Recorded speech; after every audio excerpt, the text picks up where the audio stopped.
You're listening to Arsenal for Democracy, episode 340, recorded on January 10th, 2021.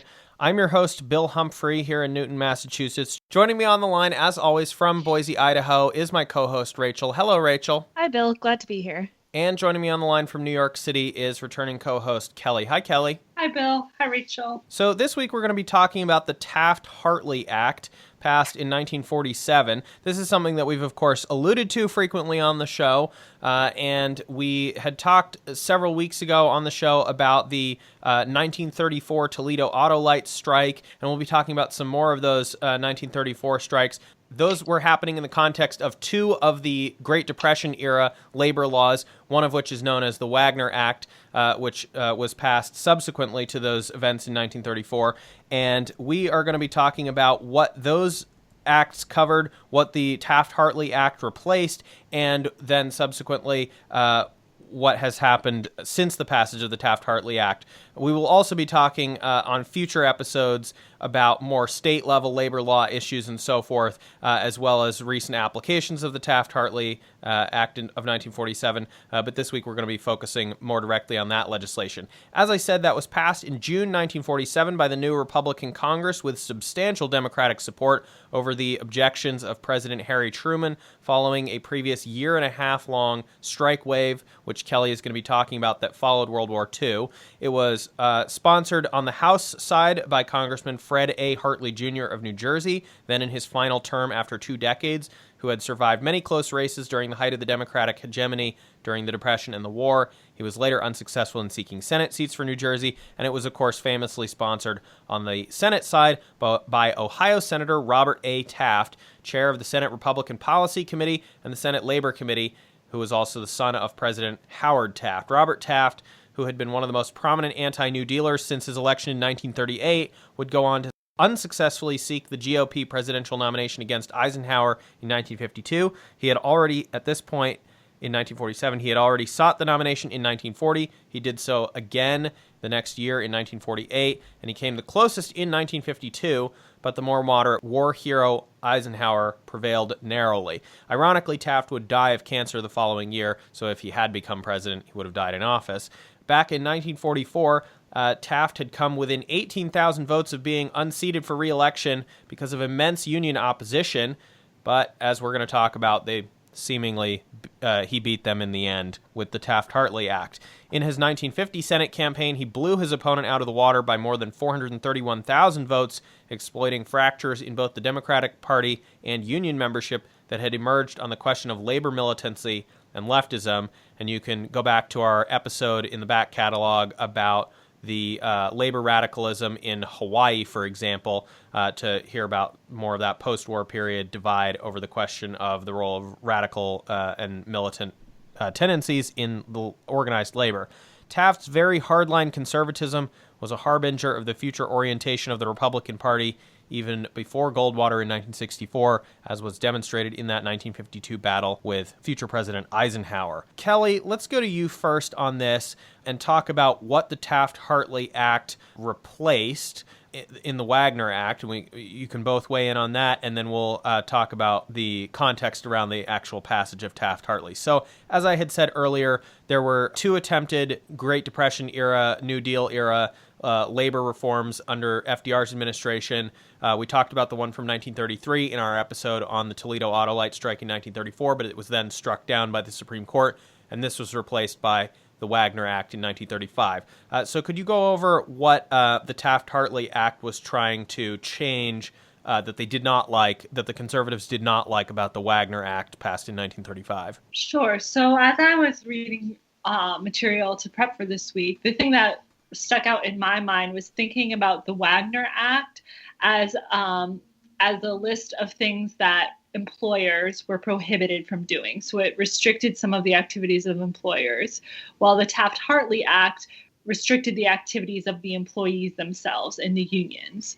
And so the Wagner Act, which was passed first, of course, that forbade employees from 5 different labor practices. The first is that it forbade employers from interfering with or restraining employees exercising their right to organize, so they couldn't stop unions attempting to form. They also couldn't attempt to dominate or influence a labor union. They couldn't refuse to bargain collectively, so they couldn't refuse to acknowledge the presence of the union, and they couldn't discourage or encourage union membership through any special conditions of employment. Unions existed, sort of thrived now that the Wagner Act was prohibiting certain employer activities. And it was essentially built upon the idea that employers had an inherent power. And so their activities had to be restricted in order to allow employees to have a fair shake. However, anti-union folks were unhappy with this because it did bind the hands of employers in so many ways. And so along comes the Taft-Hartley Act, which says, hey, if you are going to restrict certain employer activities, then we are going to restrict certain employee activities. And so the Taft-Hartley Act went about prohibiting certain union practices. And the practices that were no longer allowed under the Taft-Hartley Act include secondary boycotts, which is when a union induces employees to strike against their employer to get them to stop doing business with another employer. It stops sympathy strikes, which attempted to compel an employer which was not their own. It stopped jurisdictional strikes and boycotts, which is attempting to force an employer to give work to members of one particular union instead of another. And it outlawed the closed shop and union hiring halls that discriminated against non-union members. So this is where a lot of these right-to-work laws that we hear about now come about. They are allowed under the Taft-Hartley Act. As a sign of the times, it also included a provision that required union officers to file non-communist affidavits. And finally, it allowed the executive branch, the president, to forbid any strike that was not in the national interest and presented a national security threat. And so I know we'll talk about that more later, but it just goes to show you how far this act goes, that the president can stop a strike. Yeah, there's kind of some theories, who knows if it's true or not, that although it was vetoed by President Truman, that he didn't really maybe fight it as hard as he could have, or maybe he didn't fight to repeal it once Democrats regained control of Congress as hard as he could have, because he did like having that presidential authority to intervene. As you said, Kelley, we'll be talking about that more on an upcoming episode about a time that was used, in the relative recent past. I think it's also worth noting as we think about the passage of this law that the effect on unions was not an accident, but Democrats at the time very much knew what the effect on unions was going to be. And 26 congressional Democrats even called this a new guarantee of industrial slavery. So sometimes we talk about sort of accidents of history or unforeseen consequences, but it was very clear to all involved at the time that this would be fairly catastrophic to unions. And it was passed anyway. So, Rachel, could you talk a little bit more about what it was about the Wagner Act that the Taft-Hartley was a reaction to, not necessarily the specific details of the provisions that Kelley just talked about, but what had been the benefits of the Wagner Act and the other New Deal legislation on unions that the opponents of the New Deal, like Robert Taft, were attempting to correct or counter? Right. So I'm taking some of the historical aspects from a democracyjournal.org magazine article called Fortress Unionism. So it goes over the history of kind of the background that led up to the passage of the Taft-Hartley Act. So in just the decade after the Wagner Act passed in 1935, union membership quadrupled from almost 3.6 million to more than 14.3 million workers. So that is over a third of the workforce. During this period, American labor dominated the daily life of much of the nation and drew the obsessive concern of politicians and the press. Even some southern states had union membership percentages in the high teens. These are numbers that would be among the highest in the nation today, but back then were among the smallest. In a 6-month period in 1937 alone, the year of the Great Sit-Down Strike at General Motors in Flint, Michigan, the CIO signed up 2 million workers in a nation with a population of about 130 million, which is huge. And in 1946, all in all, about 10% of the entire American workforce withheld their labor. There were about 5,000 separate work stoppages involving about 4.6 million workers. This is over 6 times the number of workers involved in work stoppages over the entire 8-year period from 2005 to 2012, according to figures from the Federal Mediation and Conciliation Service. This was at a time when the country had about 1/3 of the current non-agricultural workforce. So to imagine this kind of union militancy today is to imagine 14 million workers striking in a single year. So there was a lot of labor action happening. And so then that's kind of the key context for the passage of Taft-Hartley, as we said, is this post-war strike wave that they wanted to shut down. Right. So there was a huge backlash among employers and management that was trying to stop this huge labor wave from happening. So one major aspect that this Taft-Hartley Act opened up was the passage of right-to-work laws. They did attempt to make this a nationwide right-to-work law, but instead they modified it so it had to be passed within states. And there's a Jacobin magazine article from 2017 that really goes into the history of right-to-work laws, and it has a lot of excellent graphs and charts that really show the consequences to labor post the passage of the Taft-Hartley Act. So these right-to-work laws mean workers in a union shop are no longer required to pay dues to the union if they don't want to. So what this really did was weaken labor, and it's led to a depression of union membership and worker wages. So after the passage of the act, the right-to-work laws were passed quickly in states where labor was weakest, the southern states, where right-to-work really worked hand-in-hand with Jim Crow laws to keep wages down. Martin Luther King Jr. called it, quote, a whip to preserve the sharecropper wages. And then it quickly spread to the Midwest and Mountain West states over the next 2 to 3 decades. Idaho passed our right-to-work law in 1985. And ALEC and their allies have actually started to pass right-to-work laws in recent years, including Indiana and Michigan in 2012, Wisconsin in 2015, and West Virginia in 2016. So the big fallout from these right-to-work laws, union growth is slowed. There was a lot of talk and alarm raised that it would actually cut down union membership, which it has, but it really slowed down the growth more than anything. Also, the promised job growth from, quote, business-friendly environments just don't materialize. There was a lot of talk that the heavy hand of labor getting weakened will increase job growth, increase just this really business-friendly environment where entrepreneurs and innovators can move in and change the landscape of business in a state where right-to-work laws are passed.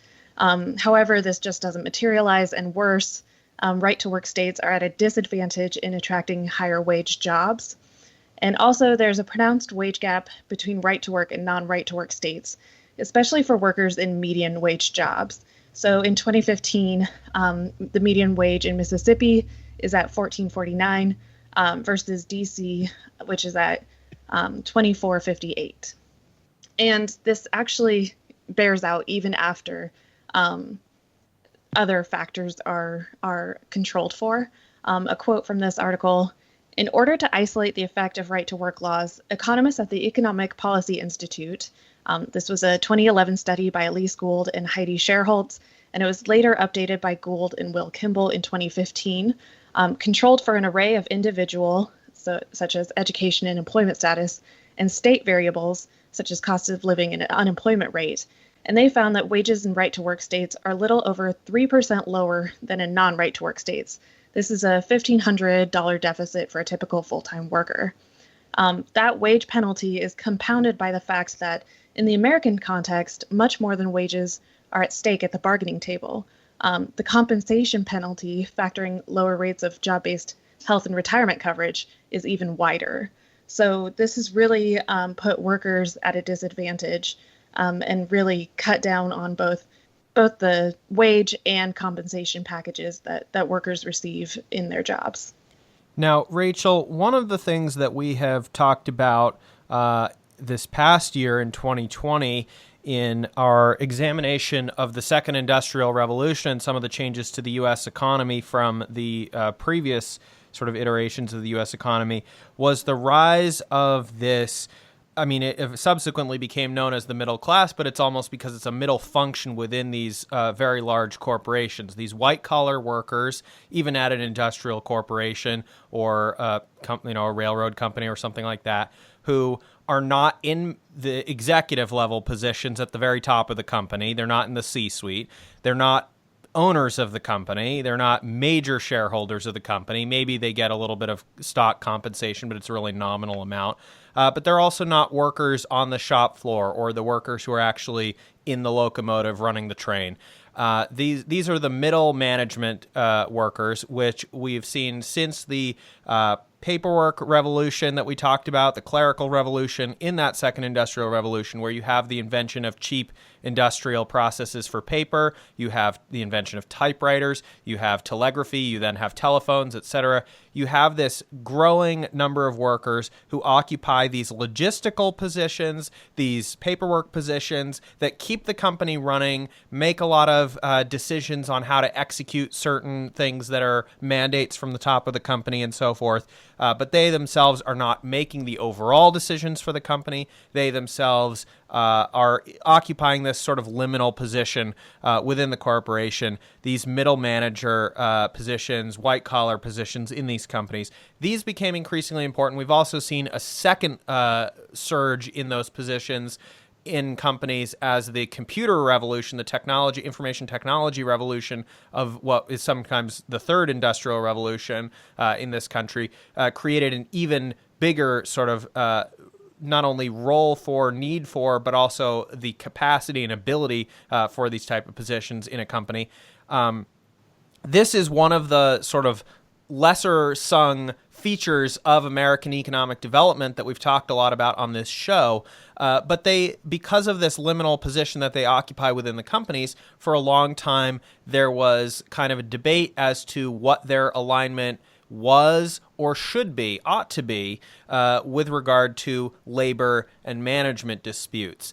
And one of the things that you're going to point out, Rachel, is the way in which the Taft-Hartley Act changed that role in a way that has kind of been forgotten, but is certainly important to the post-war course and trajectory of labor history in this country. Yeah, so going back to the democracyjournal.org magazine article, they called it one of the least remembered provisions today, but one of the most consequential, which is the exclusion of foremen and supervisors from labor law. So at the time of Taft-Hartley's passage, the Foremen's Association of America was growing rapidly and had aligned itself with the CIO. So theoretically, frontline supervisors who did not set company policy were allowed to join forces with the unionized workers they ostensibly were bosses of. Employers viewed this practice as nothing short of, quote, industrial anarchy. So this banishment of the supervisors organization flipped these mid-level employees back to the side of the employer. And they really ensured that in subsequent decades, millions of employees in emerging white-collar segments of the economy would be statutorily denied the right to unionize. And I feel like we've definitely seen some of that pushback on white-collar unionization in the news of the Alphabet company, which is the parent company of Google, starting a workers' union. And a lot of people are saying, well, you're white-collar, you're well-paid, even though you don't set company policy, you're basically in a cushy position and therefore don't really deserve the right to unionize. There's been a lot of that rhetoric floating around after that news came out. And I think it's important to understand when we're having these discussions, if you go back to, the original sort of Marxian analyses of companies, a lot of which he wrote and Engels wrote before the advent of a lot of these huge number of clerical jobs and paperwork jobs within these companies, is and especially in the U.S. context, there had been a tendency previously, and if you listen to our episode on prison labor and the origins of prison labor in the 19th century, you'll see why it was viewed this way, to view a lot of these foremen, floor managers, things like that, as being closer to sort of a slave overseer position and not really having anything in common with the workers. But that's not really accurate for a lot of the function of a lot of these logistical positions, paperwork positions, middle management positions. Again, they don't own more than a nominal amount of the company. If it's part of their compensation package, they have a little bit, but it's not, huge amounts of shares of the company. It's certainly not a controlling or deciding stake in the company. They're not the bosses of the company overall. They have tremendous power within the supply chains to make certain, decisions or potentially stop work and things like that if they wanted to. And they are also getting, yes, they might be more well compensated in general than some of the lowest level people in the company, as Rachel was just alluding to.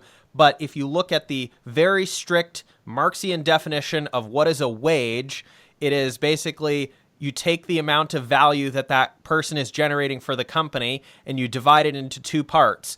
You have the wage part, which goes to the worker, and you have the profit part, which goes to the company. So if a middle management white collar position in the corporate office is generating, hundreds of thousands of dollars per hour for the company in value through their work, but they're only getting paid $100, even if it's a relatively well compensated position, they're still getting ripped off in the traditional sense that any worker is getting ripped off. They might be getting ripped off less, but they're still getting ripped off in terms of the how much value they're generating for the company with their work, even if it's not banging a hammer on a girder, as the joke goes. They are doing work with that paperwork, and it is generating value in some way for the company, and they are not getting anywhere close to an even or fair share of that value that they're generating per hour.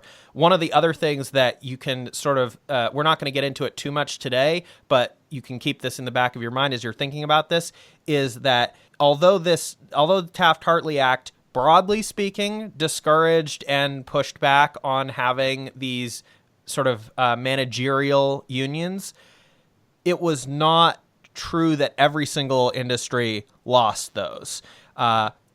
Foremost among them, police in this country. One of the most powerful unions in the country, and for many reasons we've talked about on previous episodes of the show, not really consistent with the rest of the labor movement in their form, function, role within society, role within the economy, etc. But it is undeniable that having the alignment of supervisors unions within the police and rank and file unions with the police has made police overall much, much more powerful actors in this country. Similarly, we're going to talk a little bit in our next regular episode, not bonus episode, about a particular strike involving the longshoremen, and the longshoremen, one of the more powerful unions in the country. Part of that power comes from the obvious sort of logistical choke point that they control, but some of that power, as we'll talk about, at least in the strike that in the period that we're going to be talking about, one of the major points of controversy was the fact that you did have some of these managerial positions that were quite well compensated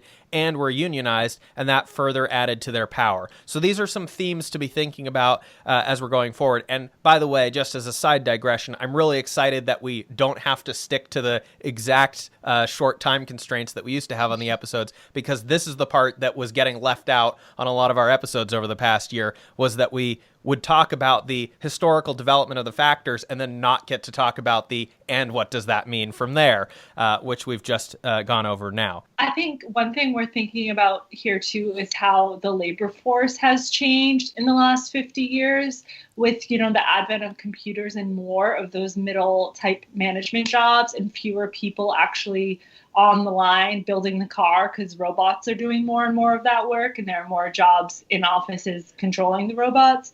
And so I think that as we think about who is allowed to join a union, we should keep that in the context of like the changing labor market as well. Absolutely. And if you were to envision an ideal scenario in which you had a powerful labor movement in this country that was demanding significant change and reorganization of the economy, and obviously this is a chicken and egg hypothetical to some degree, but if you were to imagine that, you would be imagining not just, the warehouse workers at Amazon being unionized and the floor workers at Walmart being unionized. No, you would also be envisioning that the technology workers who control the cloud servers that these companies run on are unionized and can potentially disrupt those as part of a labor action. You're talking about the people who make the decision at Walmart or Amazon, make those little everyday decisions on, shipping and logistics from their corporate office, not from the front line at the place, the warehouse that the package is leaving or whatever.